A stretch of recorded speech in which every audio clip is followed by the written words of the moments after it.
agree with the audience. Burnout and distress really remain a material operating risk for us. Despite the fact that here for us in our West Michigan region, which is the region I'm responsible for, our provider turnover is at 3.4%. So it's very low.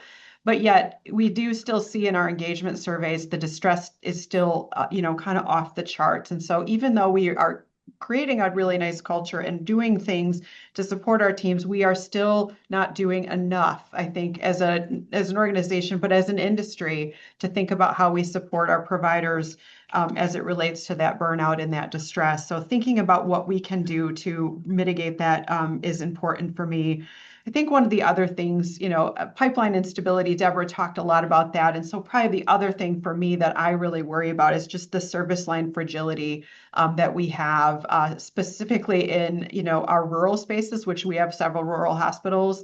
They are very difficult to recruit to, but also in some of those, kind of key service lines that keep our hospitals functioning, radiology and anesthesia are two that come to mind for me specifically, where there just never seems to be enough providers, physicians to be able to, kind of meet the needs of the organization.